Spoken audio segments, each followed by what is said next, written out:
Morning everyone. Now we will talk about objectives of business. अब हम बात करेंगे बिजनेस के उद्देश्यों की, व्यापार के उद्देश्यों की। ऑब्जेक्टिव्स, हम बिजनेस क्यों करते हैं, क्या कारण है कि हम बिजनेस करते हैं।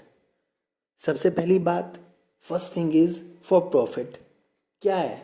लाभ कमाने के उद्देश्य से। सबसे बड़ा उद्देश्य जो होता है बिजनेस करने का वो क्या होता है? Profit earning.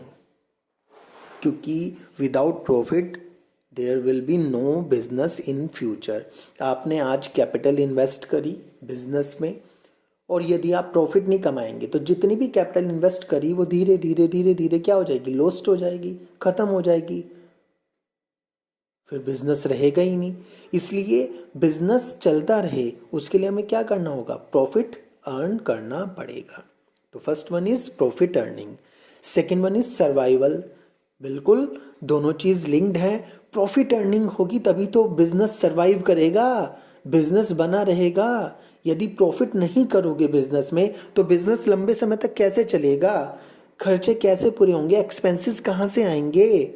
इतना तो रिवेन्यू अर्न करना ही पड़ेगा, इतना तो कमाना ही पड़ेगा जिससे कि आपके एक्सपेंसेस पूरे हो जाएं। तो सर्वाइवल के लिए क्या जरूरी है? Profit is necessary. Third thing is growth. Growth क्या है बेटा? ग्रोथ क्यों है ऑब्जेक्टिव बिजनेस का? हर बिजनेसमैन चाहता है कि आज उसने बिजनेस जिस जगह से शुरू करा, जिस स्पॉट से शुरू करा, जितनी कैपिटल लगा के स्टार्ट किया है वो कैपिटल इंक्रीज हो, बिजनेस बड़ा बने। आज उसने एक दुकान खोली है, कल को 2 दुकान हो जाए, 3 दुकान हो जाए, बड़ी हो जाए। आज 10 तरह के गुड्स को वो सेल करता है, कल को वो 20 तरह के गुड्स को सेल करे, बड़ा बनाए। जब तक कि बिजनेस की ग्रोथ नहीं होगी तो जो बिजनेसमैन हो उसकी भी ग्रोथ नहीं होगी। हर बिजनेसमैन का ये एम होता है कि बिजनेस लंबे समय तक चलता रहे और बिजनेस बढ़ता रहे। तो तीन जो ये ऑब्जेक्टिव्स हैं आपके, प्रॉफिट अर्निंग, सर्वाइवल, ग्रोथ, ये तीनों एक साथ जुड़े हुए हैं और इन्हें कहते हैं इकोनॉमिक ऑब्जेक्टिव्स। क्या बोलते हैं इन्हें? Economic objectives. इसके अलावा और भी ऑब्जेक्टिव्स हैं। कौन से? सोशल ऑब्जेक्टिव्स हैं। सोशल ऑब्जेक्टिव्स क्या है? बिजनेस कहाँ होता है? सोसाइटी में होता है। तो सोसाइटी की इच्छा भी तो पूरी होनी चाहिए। क्यों होनी चाहिए? क्योंकि सोसाइटी के पास जो रिसोर्सिस हैं, साधन हैं, वो सीमित हैं। साधन कैसे सीमित हैं? Air, water, land, everything is limited. अब उन्हें बिजनेसमैन क्या कर रहा है? यूज कर रहा है। तो उसे सोसाइटी को भी कुछ देना पड़ेगा। क्या देना पड़ेगा सोसाइटी को? तो सोशल ऑब्जेक्टिव्स में पहला ऑब्जेक्टिव्स आता है बिजनेस का, supply of quality products at fair prices. Society मांगती है कि बिजनेसमैन ठीक दामों पर, सस्ते दामों पर, उपयुक्त दामों पर सामान को बेचे और अच्छी क्वालिटी का बेचे। जब तक कि वो अच्छा सामान सस्ते दामों पर नहीं बेचेगा कौन? बिजनेसमैन, तो सोसाइटी उस बिजनेस को पसंद नहीं करेगी। तो बिजनेस का सोशल ऑब्जेक्टिव क्या होता है? कि वो desired quality of products at fair prices market में सप्लाई करे। फिर दूसरा सोशल ऑब्जेक्टिव क्या होता है? Avoidance of unfair trade practices, कि वो कोई भी इस तरह का तरीका इस्तेमाल ना करे जिससे कि लोगों का शोषण हो। गलत तरीका इस्तेमाल ना करे, अनफेयर ट्रेड प्रैक्टिस ना करे, जैसे एडल्ट्रेशन, होर्डिंग, मार्केटिंग। ये क्या होता है?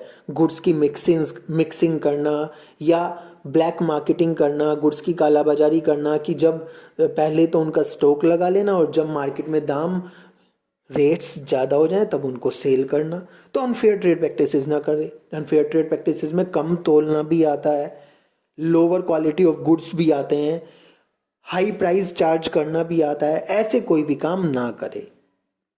थर्ड वन है जनरेशन ऑफ एम्प्लॉयमेंट। सोसाइटी ने आपको मौका दिया है कि आप वहां पर रहकर क्या करें? बिजनेस करें। तो बिजनेस करने के साथ साथ जैसे आप ग्रोथ करेंगे, बढ़ेंगे आगे को, आपको लोगों की जरूरत होगी काम करने के लिए। तो वो कहाँ से आएंगे? वो सोसाइटी से आएंगे। और कैसे आएंगे? आप उन्हें मौका देंगे अपने यहाँ नौकरी करने का, एम्प्लॉयमेंट अपॉर्चुनिटीज देंगे कि आओ मेरे साथ मिलकर मुझे काम में हेल्प करो। जब आप सोसाइटी की इस तरह से हेल्प करेंगे, सोसाइटी आपसे खुश रहेगी। प्रोटेक्शन ऑफ एनवायरनमेंट, ये भी सोशल ऑब्जेक्टिव है। आप बिजनेस कर रहे हो तो इसका मतलब ये नहीं है कि आप अपने एनवायरनमेंट को लॉस पहुंचाओगे, हानि पहुंचाओगे।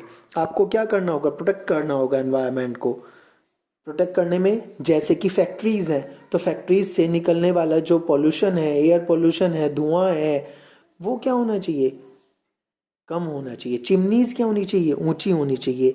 या उनका जो वाटर मैनेजमेंट सिस्टम है, जो गंदा पानी निकलता है मिल से, वो भी क्या होना चाहिए, साफ होकर मार्केट सोसाइटी में आना चाहिए, ताकि ड्रेनेज सिस्टम यदि बेटर होगा तो वहाँ पर रहने वाले जो भी रेजिडेंट्स हैं उनको प्रॉब्लम नहीं होगी।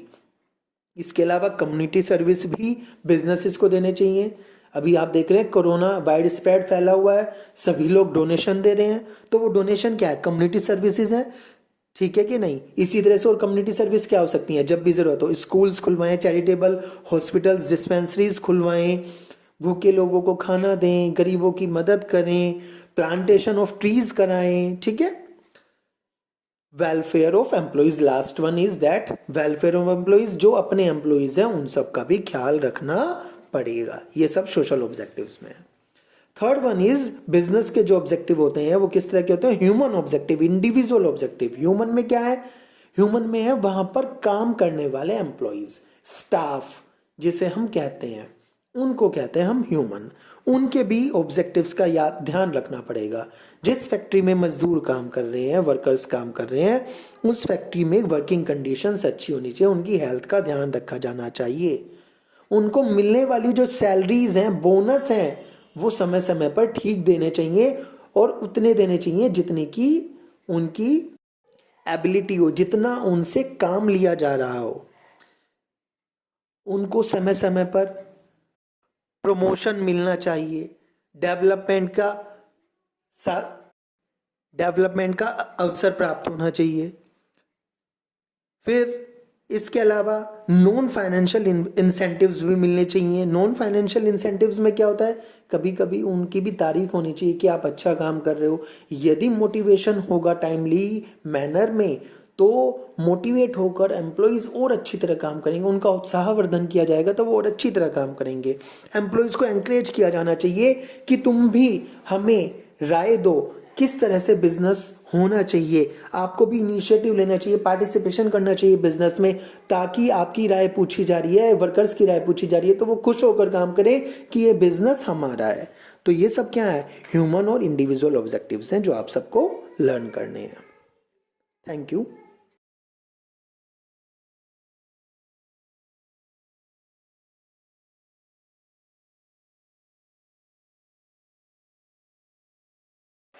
इसके अलावा भी हमारे पास कुछ ऑब्जेक्टिव्स होते हैं जिन्हें हम मल्टीपल ऑब्जेक्टिव्स ऑफ बिजनेस कहते हैं। इनमें आते हैं हमारे मार्केट स्टैंडिंग, कि बिजनेस मार्केट में अपनी एक पोजीशन बनाना चाहता है, उसके लिए क्या करता है, प्रॉफिट कमाता है, ग्रोथ करता है, इनोवेशन, कुछ नया करने के लिए, सोसाइटी को कुछ नया देने के लिए, कुछ नया बनाने के लिए, दूसरे बिजनेस से कुछ डिफरेंट दिखने के लिए। फिर प्रोडक्टिविटी, अपने प्रोडक्ट्स को अच्छा बनाने के लिए, ज़्यादा से ज़्यादा प्रोडक्ट निकालने के लिए, आउटपुट इस तरह से निकालने के लिए कि जितना वो इनपुट निकाल रहा है उतना आउटपुट निकले, उससे ज़्यादा आउटपुट निकले, उसको प्रॉफिट ही हो उसमें भी। इसके अलावा बिजनेस क्या चाहता है, फिजिकल और फाइनेंशियल रिसोर्सेज बनाना चाहता है, प्लांट, मशीनरी, बिल्डिंग, फर्नीचर उसके पास ज़्यादा से ज़्यादा, क्योंकि वो बिज़नेस कर रहा है।